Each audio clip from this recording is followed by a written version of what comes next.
This is Chris K with your Peak Fitness Foundation Workout A. Now the first workout in Foundation Workout A is a push-up. Alright, for the push-up, we're going to start out on an inclined surface like a chair or a table. And what this allows us to do is kind of de-weight ourselves a little bit. It kind of reduces the severity of the angle, and it's going to help to learn proper form. And with proper form, what I'm looking for, shoulder blades are down and back here. Again, I'm picking a spot about 15 degrees in front of me. And most importantly, my back stays flat as I perform this movement. There should be no excessive arching or dipping up into the air. And what I'm trying to do is just bring my chest down to the table or the chair and come back up.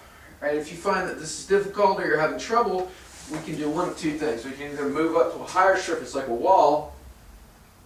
Again, you'll notice I'm on my toes with this. Same thing with the chair. Or you can simply lower down to the bottom very slowly with control, an eccentric push-up. Control it, come down onto the knees, come back up, and really just focus on lowering slowly. What this is allowing me to do is just learn the movement, control my back, the position of my back as I'm coming down, and then as you become stronger, you can incorporate the push-up later on.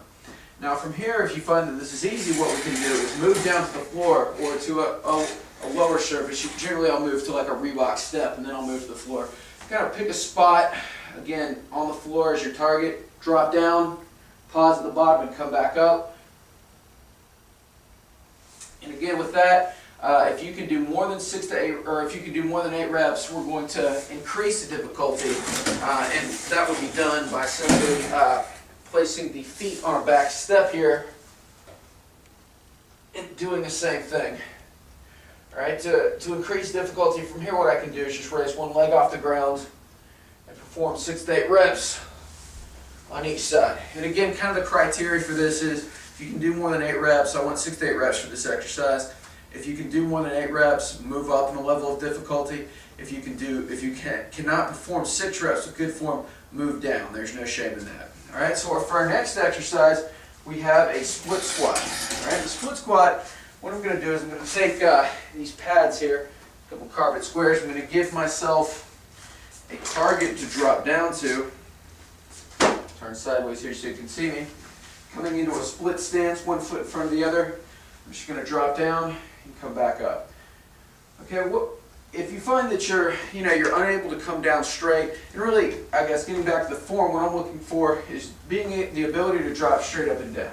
Generally, when I teach somebody this exercise and want to start them on their knee, I want them to think about their head being tethered to the ceiling. So if the string were to lift up, I would come straight up and down.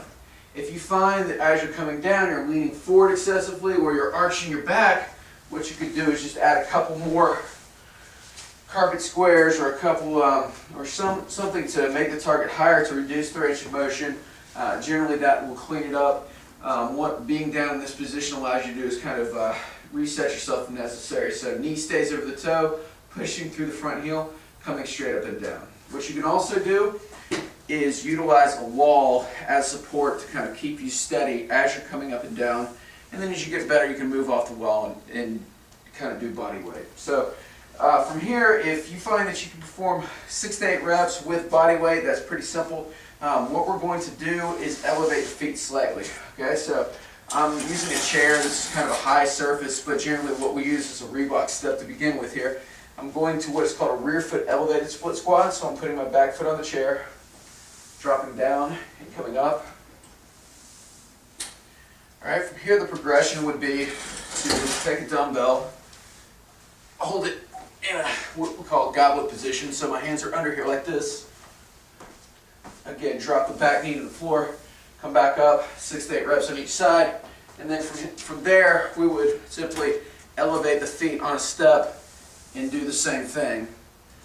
So that's kind of the ultimate progression. But again, I'm looking for good form, 6 to 8 reps. If you can't do 6, move down. If you can do more than 8, move up.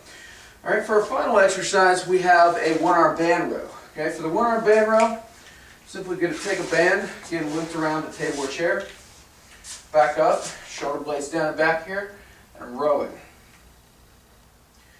Really the key criteria here, my shoulder blades stay down and back, there's no arching of my shoulder, and again, 6 to 8 reps, and with this we can back up to make the difficulty harder or simply increase the weight of the cable stack.